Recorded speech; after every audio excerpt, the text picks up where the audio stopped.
Hello दोस्तों, स्वागत है आप सभी का आपके अपने YouTube चैनल माइंड कॉन्सेप्ट्स में। आज की इस वीडियो में हम एनसीईआरटी क्लास 8 का सेकंड चैप्टर जिसका नाम है linear equation in one variable, इसका आज मैं आपको धमाकेदार इंट्रोडक्शन देने वाला हूं, जिसमें मैं आपको सबसे पहले ये बताऊंगा कि इक्वेशन क्या होता है, वेरिएबल क्या होता है, कांस्टेंट क्या होता है और इन इक्वेशन को लीनियर क्यों कहते हैं।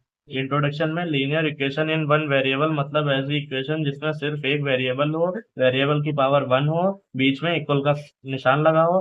अरे अरे अरे, कुछ नहीं समझ में आ रहा। अरे कोई बात नहीं मेरे भाई, इसीलिए इसीलिए मैंने आपके लिए पहले कीवर्ड्स को समझाया है, ठीक है। तो चलो फिर सबसे पहले कीवर्ड्स देखते हैं, उसके बाद में इसे करेंगे, ठीक है। तो नीचे मैंने आपके लिए कुछ क्वेश्चंस लिख रखे हैं। क्वेश्चंस की मदद से हम पहले कीवर्ड्स को समझ लेंगे, उसके बाद में हमें ये सब समझ में आएगा, ठीक है, कि वेरिएबल क्या होता है, कांस्टेंट क्या होता है, ये इक्वेशन क्या होता है, ठीक है, लीनियर इक्वेशन क्या होता है, ये सब बताऊंगा, ठीक है। मत करना, ठीक है। ये पहला क्वेश्चन हमसे कह रहा है कि इक्वेशन का मतलब क्या होता है। इसका आंसर लिखा है दो एक्सप्रेशंस का बराबर होना। एक्सप्रेशन क्या होता है? अरे मेरे भाई, एक्सप्रेशन जैसे मैंने लिख दिया, मान लो x+2, ठीक है। अब मैं लिख देता हूँ या तो 2x+3, ठीक है। तो ये मेरी क्या है, ये मेरी एक्सप्रेशन ही तो है ना। जब इसके साथ में हमारा इक्वल का साइन नहीं लगा है, ठीक है, देखो इसके इसके बाद में इक्वल का साइन लगा है और ये हमने सिर्फ ऐसे ही लिख दिए हैं, ठीक है। जब तक हम इक्वल का साइन नहीं लगाते हैं तब तक वो इक्वेशन नहीं कहलाती है, ठीक है। यानी अगर हम किसी भी मतलब जो है कोई भी मतलब दो या तीन टर्म मतलब लिख दें और उनके बीच में गुणा भाग या मतलब कुछ भी लगा सकते हैं, जैसे कि प्लस माइनस डिवाइड और जो है गुणा कुछ भी लगा दें, तो वो क्या बोली जाती है, एक्सप्रेशन बोली जाती है, ठीक है। और जब हम ऐसे लिख देते हैं, मान लो हमने लिख दिया x+2 = 5, ठीक है। तब ये हमारी देखो, अब हमने इक्वल का साइन लगा के और एक और एक्सप्रेशन को लिख दिया है, तभी तो इसमें लिखा है कि मतलब दो एक्सप्रेशन, देखो एक एक्सप्रेशन ये हो गया, ठीक है, एक एक्सप्रेशन ये हो गया। अब जब हमने इक्वल का साइन लगा के इन्हें लिख दिया, तब हम इसे क्या बोलेंगे, इक्वेशन बोलेंगे, ठीक है। नहीं समझ में आया? और एग्जांपल लेता हूँ, ठीक है। देखो, जब हम कोई भी दो या तीन टर्म कोई भी मतलब साइन लगा के लिख देते हैं तो उसे क्या बोलते हैं, एक्सप्रेशन। क्या बोलते हैं, एक्सप्रेशन, ठीक है। और जब हम लोग जो है दो एक्सप्रेशन को इक्वल के साइन के साथ में लिख देते हैं, ठीक है, जैसे हमने एक एक्सप्रेशन ले ली मान लो x+3, ठीक है, और इधर एक एक्सप्रेशन ले ली, मान लो हमने ले लिया इधर x+2, ठीक है। अब देखो, ये भी एक एक्सप्रेशन है, ये भी एक एक्सप्रेशन है, ठीक है। अब हमने इन दोनों एक्सप्रेशन को इक्वल के मतलब साइन के साथ में लिख दिया, तो ये हमारी क्या हो गई, ये हमारी हो गई इक्वेशन। समझ में आ गया? ठीक है, तो चलो फिर देखते हैं। इसमें देखो नेक्स्ट मतलब इसमें एग्जांपल भी दिया है कि x+2 एक एक्सप्रेशन है, ठीक है, और इधर 5 लिखा है, ठीक है, तो ये एक मतलब दूसरी एक्सप्रेशन है, ठीक है, और ये बीच में इक्वल का साइन लगा है, तो बस ये हमारी हो गई क्या, इक्वेशन हो गई, ठीक है। तभी ये इक्वेशन के एग्जांपल में ये लिखा है, ठीक है। अब नेक्स्ट क्वेश्चन देखते हैं। नेक्स्ट क्वेश्चन क्या कह रहा है कि वेरिएबल क्या होता है। फिर इसका आंसर लिखा है कि वेरिएबल का मतलब एक लेटर जैसे एक्स वाई एंड जेड जिसकी वैल्यू हमें पता नहीं होती है, ठीक है। अच्छा एक बात बताओ, ये जो हमने जैसे ये इक्वेशन हमने लिखी थी, ठीक है, इक्वेशन का क्या होती है, वही दो एक्सप्रेशन को इक्वल में लिख देना मतलब दो एक्सप्रेशन को इक्वल में लिख देना मतलब इक्वेशन होती है, ठीक है। तो वेरिएबल, अब देखो इसमें वेरिएबल क्या है। अच्छा एक बात बताओ, दो की वैल्यू तो दो ही होगी और फाइव की वैल्यू फाइव ही होगी, ठीक है। क्या हमको एक्स की वैल्यू पता है? क्या हमको एक्स की वैल्यू पता है? इसमें भाई एक्स की वैल्यू तो कुछ भी हो सकती है ना। तो एक्स तो हम लोग लेट करते हैं ना, तो एक्स की वैल्यू यहाँ पर कुछ भी हो सकती है, एक्स की वैल्यू हमें नहीं पता है, ठीक है। मतलब कोई भी लेटर लिखा हो, ठीक है, ए से लेके जेड तक आपका कोई भी लेटर हो सकता है जिसकी वैल्यू हमें नहीं पता होगी, ठीक है। और वो अगर इक्वेशन में लिखी है तो उससे ही हम लोग क्या बोलेंगे, वेरिएबल बोलेंगे। जैसे हमने लिख दिया 2x+3 = 10, ठीक है। ये हमने हमने क्या लिख दी, ये हमने इक्वेशन लिख दी, ठीक है। अब मुझे एक बात बताओ, 2 की वैल्यू 2 होगी, 3 की वैल्यू 3 होगी, 10 की वैल्यू 10 होगी, ठीक है। लेकिन x की वैल्यू क्या कोई फिक्स है? क्या तुम कह सकते हो कि x की वैल्यू 2 है? ऐसा कहे तो मतलब जरूरी सॉल्व करने के बाद बता सकते हैं, ठीक है। बट पहले से तो नहीं पता है ना ये क्या है, x की वैल्यू कुछ भी हो सकती है ना। तो ये कोई फिक्स वैल्यू तो है नहीं, ठीक है। तो जो जो भी मतलब जो है इक्वेशन में जो वैल्यू फिक्स नहीं होती है, जिसकी वैल्यू हमें पता नहीं होती है, उसे ही हम लोग क्या बोलते हैं, वेरिएबल बोलते हैं, ठीक है। अगर सिंपल सा तरीका ये है कि सीधा देखो इसमें लेटर कौन सा है इक्वेशन में, ठीक है, जो भी लेटर होता है मतलब ए से लेके जेड तक आपको कुछ भी मिल जाए, वो सारा आपका जो है क्या होगा, वेरिएबल ही होगा, ठीक है। इसके बाद में नेक्स्ट क्वेश्चन पे आते हैं। देखो इसमें लिखा है कि x+2 = 7, तो मैंने x के नीचे लिख दिया है कि वेरिएबल। समझ में आ गया? ठीक है, ये थोड़ा सा यहाँ पे कटिंग हो गई थी। नेक्स्ट वाले क्वेश्चन पे हम लोग आते हैं। नेक्स्ट वाला क्वेश्चन हमसे क्या कह रहा है कि कांस्टेंट क्या होता है। अब कांस्टेंट क्या बीमारी है, चलो देखते हैं। हमने इक्वेशन क्या लिखी, x+2 = 5, ठीक है। चलो दूसरी इक्वेशन में समझा देते हैं, ठीक है, ज्यादा कंफ्यूसी करना अच्छी बात नहीं है, ठीक है। x plus 3 is equal to 8। अब मुझे एक बात बताओ, इसमें वेरिएबल क्या है? इसमें वेरिएबल है x, ठीक है। अब इसमें कांस्टेंट क्या है? मेरे भाई देखो, वेरिएबल क्या होता है? वेरिएबल का मतलब वेरिएबल का मतलब नॉट फिक्स्ड, ठीक है। क्या है? नॉट फिक्स्ड, ठीक है। और कांस्टेंट का मतलब स्थिर, यानी जो फिक्स हो, ठीक है, फिक्स्ड। तो अब एक बात बताओ, x की वैल्यू पता नहीं, यानी ये क्या हो गया? वेरिएबल हो गया, ठीक है। और 3 की वैल्यू फिक्स है ना कि ये 3 ही होगी, 8 की वैल्यू फिक्स है ना कि ये 8 ही होगी, तो इसका मतलब ये 3 और 8 इसमें क्या है? ये दोनों क्या है? कांस्टेंट है। क्या है? कांस्टेंट है। समझ में आ गया? अभी तक मैंने आपको क्या क्या समझाया, फिर से बताता हूँ, ठीक है। क्विक रिवीजन करा देते हैं छोटा सा। x+3 ये क्या है? आपकी एक एक्सप्रेशन। 8 आपकी एक दूसरी एक्सप्रेशन। इन दोनों एक्सप्रेशन को हमने इक्वल करके लिख दिया, तो ये क्या हो गया? इक्वेशन हो गई, ठीक है। अब इक्वेशन में जिसकी वैल्यू हमें नहीं पता होती है वो क्या होता है? ठीक है, वो क्या होता है? वेरिएबल होता है। और जिसकी वैल्यू फिक्स होती है वो क्या होता है? कांस्टेंट होता है, ठीक है।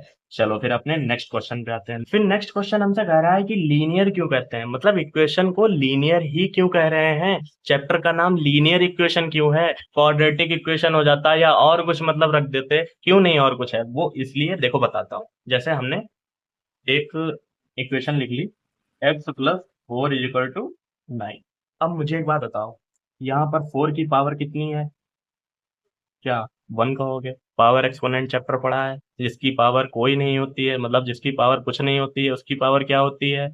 1 होती है। जिसकी पावर कुछ नहीं होती है, मतलब 9 की पावर आपको ऊपर कुछ दिख रही है? नहीं दिख रही है, इसका मतलब इसकी पावर कितनी होगी? 1, ठीक है। अब मुझे एक बात बताओ, क्या x की पावर भी 1 होगी कि नहीं होगी? x की पावर भी तो 1 होगी। होगी। तो बस यही, इसी को बोलते हैं जिसमें जो है वेरिएबल, मतलब जिस इक्वेशन में वेरिएबल की पावर 1 हो, उसी को हम बोलते हैं linear equation in one variable. यानी आपके पास वेरिएबल कितने हैं? सिर्फ एक ही तो वेरिएबल है, x है, ठीक है। और इसकी पावर कितनी है? 1 है, यानी लीनियर। और आपके पास इक्वेशन है, ठीक है, तो linear equation in one variable. I hope कि आपको समझ में आ गया होगा, ठीक है। अब हम बढ़ते हैं अपने इंट्रोडक्शन की तरफ। अब हम इंट्रोडक्शन को भी पढ़ लेते हैं, और इंट्रोडक्शन अब हमारे लिए बहुत इजी हो जाएगा, क्योंकि हमने इस चैप्टर के जो बेसिक कीवर्ड्स थे वो सारे अच्छे से पढ़ लिए हैं, ठीक है। अगर नहीं समझ में आया हो तो एक बार फिर से देख लेना, ठीक है, क्योंकि वो बहुत इंपॉर्टेंट है। तो अब हम पढ़ते हैं कि linear equation in one variable, मतलब ये ऐसी इक्वेशन जिसमें ये 3 आपको कंडीशन दी हुई है, ठीक है, कि मतलब लीनियर इक्वेशन कोई कब होगा, ठीक है, उसकी कंडीशन दी हुई है। अगर ये तीनों कंडीशन फुलफिल हो रही हैं तो वो आपकी क्या होगी? लीनियर इक्वेशन होगी, ठीक है। Linear equation in one variable होगी, ठीक है। अगर नहीं होती है तो नहीं होगी। तो चलो देखते हैं क्या ये तीनों कंडीशन फुलफिल हो रही है या नहीं। इसमें सबसे पहले कह रहा है कि सिर्फ एक ही वेरिएबल हो। अच्छा ठीक है, एक ही वेरिएबल, देखो ये एग्जांपल नीचे दिए हुए हैं, x+5 इक्वल टू 10। इसमें एक ही वेरिएबल तो आपको दिख रहा है, सिर्फ x ही तो है। x ही तो एक ऐसी वैल्यू है जिसकी हमें वैल्यू नहीं पता है, ठीक है। बाकी की तो हमें पता है ना, 5 की वैल्यू 5 होगी, 10 की वैल्यू 10 होगी, क्योंकि ये तो कांस्टेंट है ना, अभी हमने पढ़ा, ठीक है। x की वैल्यू कुछ भी हो सकती है, हमें नहीं पता है, ठीक है। तो पहली वाली कंडीशन तो फुलफिल हो गई, ठीक है। सेकंड वाली कंडीशन, वेरिएबल की पावर 1 हो। अब मुझे एक बात बताओ, वेरिएबल जो है x है आपका, ठीक है, x की पावर कुछ नहीं है, और जब x की पावर कुछ नहीं है तो इसका मतलब क्या होगा? x की पावर 1 होगी, अभी मैंने आपको बताया था, ठीक है। फिर से देखते हैं, तीसरा वाला मतलब देखते हैं, ठीक है। बीच में इक्वल का निशान लगा हो। अब एक बात बताओ, ये एक ये एक्सप्रेशन है, एक ये एक्सप्रेशन है, इन दोनों के बीच में इक्वल का निशान लगा है, इसका मतलब ये क्या है? Linear equation in one variable. तीनों कंडीशन आपकी क्या हो गई? फुलफिल हो गई, ठीक है। तो ये आपकी क्या बन गई? Linear equation in one variable, ठीक है। तो चलो दोस्तों, फिर इंट्रोडक्शन तो कंप्लीट हो गया। अब हम कुछ एग्जांपल्स की हेल्प से ये समझ लेते हैं कि हम इक्वेशन को कैसे सॉल्व करेंगे, ठीक है। तो आ जाओ फिर। सबसे पहला एग्जांपल हम ले लेते हैं, x+5 इज इक्वल टू 10, ठीक है। अच्छा, आपको एक पहेली दूं, उसका आंसर करोगे? मैंने अपने मन में एक नंबर सोचा, ठीक है, मैंने उसमें 5 ऐड कर दिया, और उसका जो आंसर आया वो 10 आया। अब आपको ये बताना है कि मैंने क्या नंबर सोचा था। तो आप लोग बहुत आसानी से बता दोगे कि आपने 5 ही सोचा था, है ना। मैंने 5 सोचा, ठीक है, और उसमें 5 ऐड कर दिया, तो कितना हो गया? 10 हो गया, है ना। तो ये पहेली ही तो है, फिर पहेली को सॉल्व करते हैं, चलो। हमें निकालना है x की वैल्यू, ठीक है। तो हमें जिस चीज की भी वैल्यू निकालनी होती है, हम उसे उस साइड पर ही रखते हैं, और उसे छोड़कर जो भी बचता है उसे हम इधर उधर भेजते हैं, ठीक है। तो अच्छा, आपको ये तो मालूम ही होगा कि ये LHS साइड है और ये RHS साइड है। और जब भी कोई कोई भी मतलब जो है साइन आपका, जैसे कितने साइन होते हैं आपके, मल्टीप्लिकेशन और डिवीजन, एडिशन और सब्ट्रैक्शन। ठीक है, आपको अच्छा बता ही देता हूँ पहले मैं, उसके बाद में ही इक्वेशन को सॉल्व करना बताता हूँ। ये हमने लिख दिया ऊपर एलएचएस और ये लिख दिया आरएचएस। ठीक है, अब सुनो, अगर हम मल्टीप्लाई को एलएचएस से आरएचएस पे ले जाते हैं तो हम तो वो किस में बदल जाता है, डिवीजन में। ठीक है, अगर हम डिवीजन को एलएचएस से आरएचएस पे ले जाते हैं, अच्छा सुनो, जरूरी नहीं कि एलएचएस से आरएचएस पे, मतलब आरएचएस मतलब कहने का मतलब यह है कि अपोजिट साइड पे ले जाते हैं। ठीक है, चाहे तुम एलएचएस से आरएचएस पे ले जाओ, चाहे आरएचएस से एलएचएस पे ले जाओ। ठीक है, अगर मल्टीप्लीकेशन को ले जा रहे हो तो वो डिवीजन में बदलेगा, अगर डिवीजन को ले जा रहे हो तो वो मल्टीप्लीकेशन में बदलेगा, अगर एडिशन को ले जा रहे हो तो सब्ट्रैक्शन में बदलेगा, अगर सब्ट्रैक्शन को ले जा रहे हो तो एडिशन में बदल जाएगा। ठीक है, उम्मीद करता हूँ कि समझ में आ रहा होगा। ठीक है, तो अब मुझे एक बात बताओ, अच्छा ये वेरिएबल है तो वेरिएबल को हम इस साइड ही रखेंगे क्योंकि इसी की तो हमें वैल्यू ही निकालनी है ना, तो हम इसे इसे इधर ही मतलब रखेंगे। ठीक है, तो x इज इक्वल टू, अब ये जो 10 है इसे 10 को लिख लेंगे। अब मुझे एक बात बताओ, ये आपका प्लस का 5 है। ठीक है, आपको ऐसे नहीं देखना है कि सिर्फ ये 5 है। ठीक है, आपको साइन के साथ में नंबर को देखना है। ठीक है, तो आपका क्वेश्चन कभी गलत नहीं होगा। ठीक है, तो प्लस का 5 है। अब ये बताओ कि ये प्लस का 5 है, जब ये अपोजिट साइड पर जाएगा तो ये किसका हो जाएगा, माइनस का हो जाएगा। तो एक्स की वैल्यू कितनी आ जाएगी, 10 में से 5 माइनस कर दिया तो आपकी 10 की वो एक्स की वैल्यू आ गई कितनी, 5। ठीक है, चलो और एग्जांपल ले लेते हैं, जैसे कि मैंने लिख दिया 3x plus 4 is equal to 20 ले लेते हैं। ठीक है, अब मुझे एक बात बताओ, सबसे पहले हम क्या करेंगे, 3x is equal to 20 minus कितना, ये प्लस का 4 है, इधर आएगा कितना हो जाएगा, माइनस का 4 हो जाएगा। ठीक है, अब 20 में से 4 माइनस कर देंगे तो 16 हो जाएगा। ठीक है, अब 16 हो गया। अब हम लोग क्या करेंगे, इसके इक्वल में कितना लिखा है, 3x सॉरी लिखा है 3x। ठीक है, अच्छा एक बात बताओ, 3x का मतलब यही तो है 3 इंटू एक्स।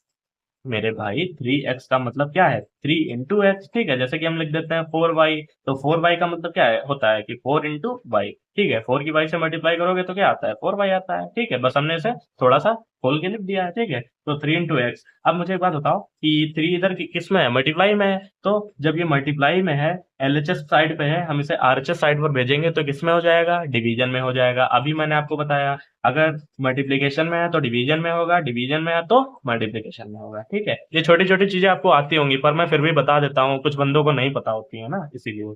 ठीक है, एक्स इज इक्वल टू 16/3।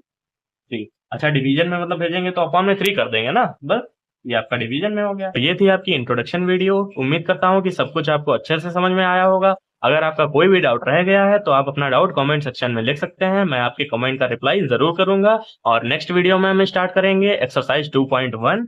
और अगर आपको वीडियो पसंद आई है तो वीडियो को लाइक कर देना, चैनल पर नए हो तो चैनल को सब्सक्राइब करके बेल आइकन को ऑल पे प्रेस कर लेना ताकि आने वाली वीडियोस आप तक पहुंचती रहे। Thank you.